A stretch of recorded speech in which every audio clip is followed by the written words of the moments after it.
میں بھی حاضر تھی وہاں، اور اس کے رائٹر تحسین عامر ہیں۔ تیسرا دن 27 اکتوبر جمعرات۔ آج کے دن اجتماع کی کارروائی حدیث قدسی سے شروع ہوئی۔ اللہ کے رسول صلی اللہ علیہ وسلم فرماتے ہیں، اللہ رب العالمین فرماتے ہیں، میں بندے سے اس کے گمان کے مطابق ہوتا ہوں۔ اس حدیث قدسی کو پیش کیا تھا ڈاکٹر مبشرہ فردوس صاحبہ نے۔ میری نگاہ مدرسے پر جمی تھی۔ خواتین کے صفوں میں آگے آ کر اسٹیج پر اعتماد کے ساتھ جا کر پورے 20 منٹ انہوں نے ہزاروں ارکان کے سامنے درج دیا۔ اور مجھے سابقہ امیر حلقہ توفیق اسلم صاحب کی بات یاد آئی جو انہوں نے جماعت اسلامی اور خواتین کے تعلق سے کہی تھی۔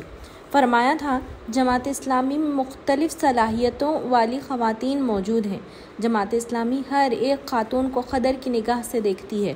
کچھ گوشہ نشین ہیں، کچھ اپنی آواز کا بھی پردہ کرنا چاہتی ہیں۔ جماعت انہیں مجبور نہیں کرتی۔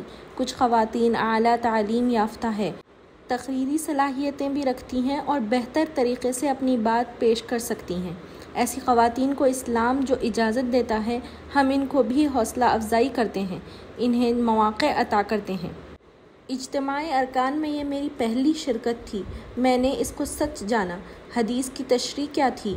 سیرت کے البم سے خوبصورت ویڈیو کلپس، انتہائی ناگفتہ حالات ہوں پھر بھی منزل پر نگاہ ہو، تاریکی میں بھی روشنی کی رمق ہو، غار میں چھپے ہیں، انعام کی لالچ میں دشمن سامنے کھڑا ہے، پھر اللہ کے رسول صلی اللہ علیہ وسلم کہتے ہیں، سراقہ، میں تمہارے ہاتھوں میں قیصر اور کسریٰ کے کنگن دیکھ رہا ہوں۔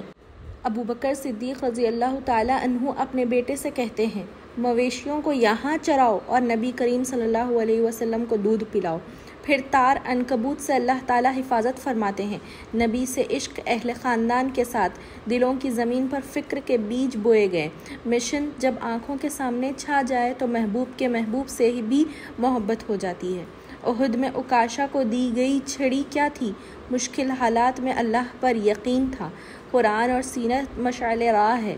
مرزا بیدل نے شعر میں بات خوب کہی کہ مٹی کے پیالے میں رات بھر شراب رکھی جائے تو کچھ اثر نہیں ہوتا، ایک قطرہ انسان چکھ لے تو نشے میں ڈوب جاتا ہے۔ اس کے بعد تقریر تھی تحریکی خاندان کی آبیاری کے عنوان پر۔ اسے پیش کیا تھا ڈاکٹر جاوید مکرم صاحب نے۔ بچپن سے ہم محترم کو سنتے آ رہے ہیں، آج بھی آواز میں وہی گرج ہم پاتے ہیں، وہی انداز جو جھنجھوڑتا ہے دل و دماغ کو۔ تحریکی خاندان کے لیے محترم نے اپنی تقریر بہت ہی پیاری قرآنی دعا سے کی، ربنا ہب لنا من ازواجنا۔ گھر، بچوں کی تربیت، ڈسپلن، ایکسرسائز، کم سونا اور کم کھانا، صحت مند زندگی کے اصول اور مطالعے کی عادت پر ایک زمانہ بعد ہم نے مقرر سے خوب سنا۔ ڈاکٹر صاحب کا سب سے خاص جملہ کہ ہمیں 18 گھنٹے کام کرنا چاہیے، جب بستر پر ہم جائیں تو پھر لیٹیں گے نہیں، بے ہوش ہو جائیں گے۔ خاص بات یہ ہے کہ اچھی خاصی عمر میں بھی محترم اپنے اصولوں پر سختی سے کاربند ہے۔ مؤثر تحریکی سیشن کے لیے جماعت اسلامی مہاراشٹر نے شعبہ پلاننگ والوں نے خوب ٹکر کے مقرر ترتیب دیے تھے۔ امیر جماعت نے بھی اپنے تقریر میں پروگرام کے منصوبے کو سراہا۔ خیارکم فی الجاہلیہ اور دعوت دین کے مقرر ایس امین الحسن صاحب نے ہمارے دماغ کی بتی جلا دی۔ اپنے عنوان کے متعلق کہا کہ یہ ہیومن ریسورس ڈیولپمنٹ سے متعلق ہے۔ تمام انسانوں میں صلاحیتیں ہوتی ہیں، قابلیتیں ہوتی ہیں، مومن بہت ذہین ہوتا ہے، وہ اسے بروئے کار لانا جانتا ہے۔ اسلام میں آنے سے پہلے جو بہترین تھے، اسلام میں آنے کے بعد بھی وہ بہترین ہیں۔ شرط یہ ہے کہ وہ دین کا علم سیکھیں۔ اس حدیث کا فارمولے کو محترم نے بلڈ بائی بورو کے حوالے سے بہت بہترین انداز میں سیرت رسول صلی اللہ علیہ وسلم سے سمجھایا۔ جماعت کے افراد کی صلاحیتوں کی پرورش ہو۔ جو باصلاحیت افراد مارکیٹ میں ہیں، انہیں تحریک سے قریب کیا جائے۔ جو باصلاحیت افراد جماعت میں شامل نہیں ہوتے، ان سے موقع بموقع استفادہ کیا جانا چاہیے۔ جماعت ایکسپرٹس کو بورو کرے۔ ہجرت کے پرخطر سفر میں رسول اللہ صلی اللہ علیہ وسلم نے اس زمانے کے صحرا کے ایکسپرٹ گائیڈ عبداللہ بن ارقط کو بورو کیا تھا۔ تحریک میں وہ لوگ قابل قدر ہیں جو آپ کے پاس آتے ہیں، معاشرے کی بہتری کے لیے کام کرنا چاہتے ہیں۔ وہ قیمتی ہیرا ہیں، ان کی قدر کیجیے۔ ان کی تربیت کرنا، صلاحیتوں کو نکھارنا، ان میں چار چاند لگانا ہماری ذمہ داری ہے۔ وہ لوگ قیمتی نہیں ہیں جو بے نیازی برتتے ہیں، چاہے PhD ہولڈرز ہی کیوں نہ ہوں۔ عموماً خواتین سے یہ بے بنیاد بات کہی جاتی ہے کہ وہ رازوں کی حفاظت نہیں کر سکتی۔ آپ نے سفر ہجرت کے 4 رازدار خواتین کا ذکر کیا۔ سچ ہے کہ ایمان جب دلوں میں راسخ ہو جاتا ہے، پھر کیا مرد کیا خاتون، ان کا عزم اور حوصلہ چٹان بن جاتا ہے۔ اس سیشن کی تیسری تقریر محترم T عارف علی قیم جماعت کے ذمے تھی، جس کا عنوان تھا رکن جماعت، خادم تحریک، قائد ملت، نافع سماج۔ 2 دن کے مسلسل تربیتی پروگرام سے کچھ حد تک عنوان بھی قابل فہم ہو گیا تھا۔ دوسرا، مقرر کا خلوص و سوز تھا، بہت حد تک بات دل میں اترتی چلی گئی۔ کیا ابھی وہ وقت نہیں آیا کہ اللہ کے ذکر سے ان کے دل نرم پڑیں؟ اس قرآنی آیت نے واقعی دل کو چھو لیا۔ محترم نے تقوی کی بات کی، اطاعت کی بات کی، مزید بتایا کہ تحریک ایک فکر ہے، مزاج ہے، جس کا طریقہ کار قرآن و سنت ہے۔ فکری ہم آہنگی بنائے رکھنا اور انتشار سے بچنے کی تلقین کی، جائزہ لیتے رہنے کی طرف متوجہ کیا، تنقید کے آداب کی یاد دہانی کروائی۔ سب سے اہم میسیج دیا کہ جماعت اسلامی کا ہر فرد خادم ہے۔ خادم کو چاہیے کہ وہ اٹھے، خدمت کرے اور قائد بنے۔ ایک رکن جماعت کبھی اننون پرسن نہیں ہو سکتا۔ انہوں نے جھاگ ضائع ہو جاتا ہے، جو چیز فائدہ مند ہوتی ہے وہ زمین پر باقی رہ جاتی ہے، پر اپنی بات مکمل کی۔ اس سیشن کی چوتھی اور آخری تقریر خوب سے خوب تر کی جستجو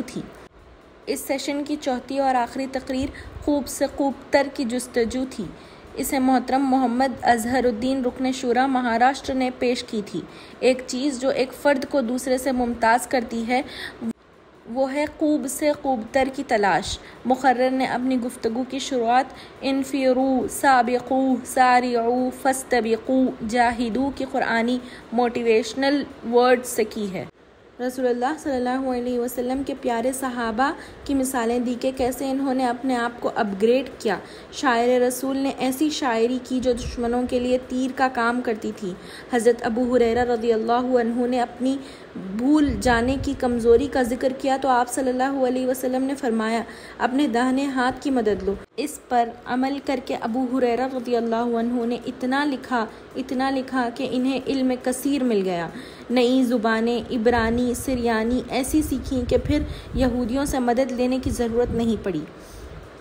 مزید مثالیں دی کہ البیرونی نے بستر مرگ پر وراثت کا علم سیکھا۔ ڈاکٹر حمید اللہ نے 85 سال کی عمر میں تھائی زبان سیکھی۔ ہمیں سیکھتے رہنا چاہیے، خاموش چیزوں سے، بڑوں سے، چھوٹوں سے، ہم عمروں سے۔ مجھے محمد اظہر الدین صاحب کی پوری تقریر بہت موٹیویشنل لگی۔ آخر میں سب سے اہم جملہ کہ it is never too late to learn something new, ربی زدنی علما۔ ہر فرد اپنے آپ میں پوری تحریک بنے۔ ہماری تحریک کے مقصد کو حاصل کرنے کے لیے ضروری ہے کہ ہم اپنی صلاحیتوں کو خوب سے خوب تر بنائیں، اپنے آپ کو انرچ کریں۔ ہر فرد کا ایک دائرہ کار ہو، دائرہ کار میں کچھ لوگ اس سے متاثر ہوتے ہیں۔ اپنے لیول کو بڑھانے کی ہر وقت کوشش کرتے رہیں۔ ہم سیلف ڈیپینڈنٹ، سیلف سفیشینٹ ہو۔ ضرورت کے وقت پرخطر حالات کے لیے اپنے آپ کو تیار کریں۔ ترجیحات کا تعین کریں، مفید اور مفید تر میں فرق سمجھیں۔ تعمیری کام کریں، شعوری طور پر مفید ترین کاموں میں وقت لگائیں۔ اس کے بعد دوسرے دن کا 1 گھنٹے کے متوازی سیشن کی بریفنگ کی گئی۔ ہر شعبے کے ذمہ دار نے صرف 5 منٹ میں اسے پیش کیا۔ مجھے جماعت اسلامی کی یہ بات بہت پسند ہے۔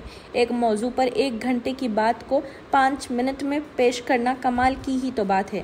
ہمیں مقامی سطح پر اس کی پریکٹس ضرور کرنی چاہیے۔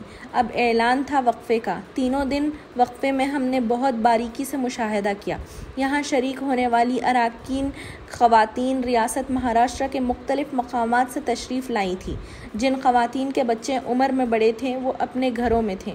بہت سی خواتین کے چھوٹے بچے ساتھ تھے، لیکن ان بچوں نے اپنی ماؤں کو بالکل بھی پریشان نہیں کیا۔ کرتے بھی کیوں؟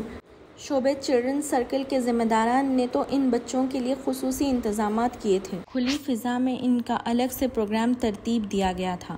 حمد، نعت، ترانے، تقریریں اور ڈرائنگ مقابلے وغیرہ۔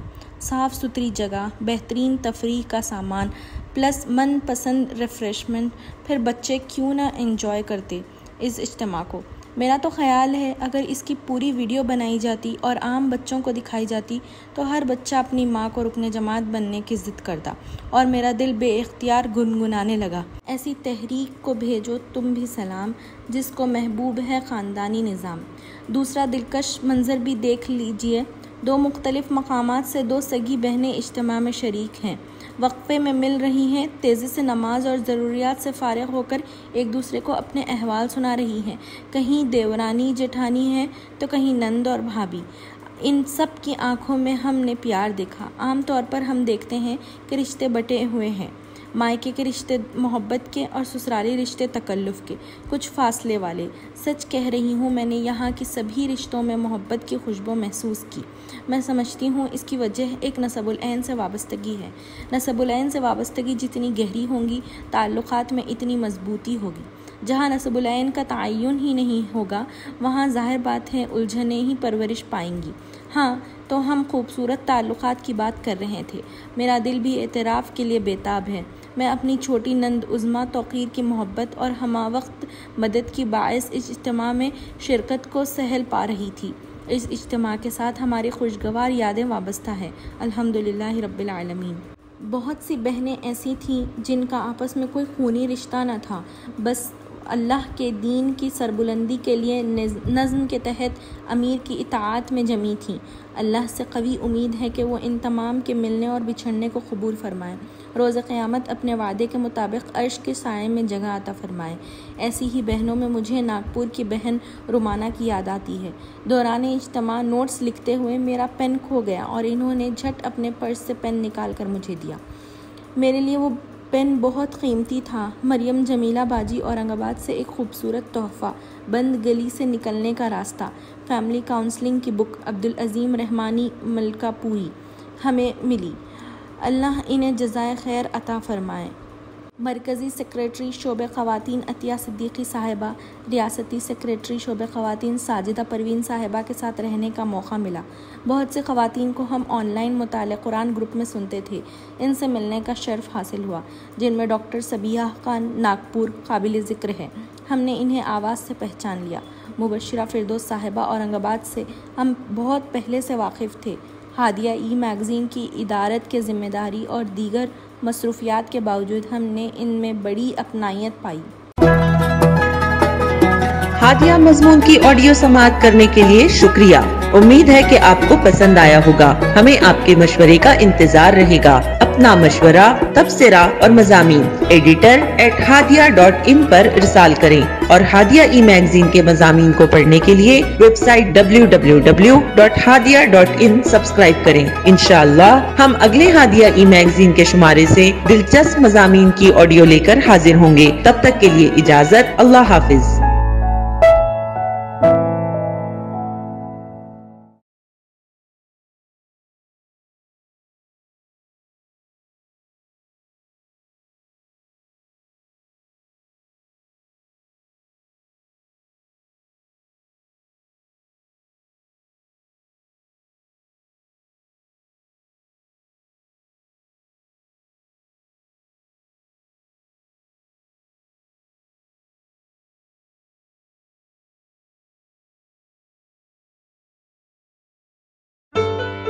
آپ ہادیہ ای میگزین مضمون کی آڈیو ریڈ آؤٹ سماعت کر رہے ہیں۔ سامعین السلام علیکم ورحمۃ اللہ وبرکاتہ۔ میں ناظرہ نیرہ ہادیہ کے شمارے اپریل 2023 کے مضمون کی آڈیو پروگرام میں آپ کا استقبال کرتی ہوں۔ آئیے ہم اس کا آغاز ہادیہ کے زمرہ معمار جہاں توحے سے کرتے ہیں، جس کا عنوان ہے رمضان کریم اور ہم ایک جائزہ، اور اس کی رائٹر منزہ فردوس ہیں۔ ایک بار پھر عظمتوں اور برکتوں کا مہینہ ہم پر سایہ فگن ہو چکا ہے۔ اللہ تعالیٰ کی طرف سے عطا کردہ فیضان خاص، جی ہاں، جس کی آمد سے کئی دنوں پہلے ہی ہم اس کی تیاریوں میں لگ جاتے ہیں۔ ہمارا محبوب ترین مہمان رمضان کریم۔ رب کریم ہم گنہگار بندوں کو اپنے گناہ بخشوانے کے ہمیشہ مواقع فراہم کرتا رہتا ہے۔ ایک ایک دن اور رات میں کئی گھڑیاں اس نے قبولیت کی رکھ دی ہیں۔ ہر روز تہجد میں تو ہمیں پکارتا ہی ہے کہ ہے کوئی مانگنے والا جسے میں عطا کروں۔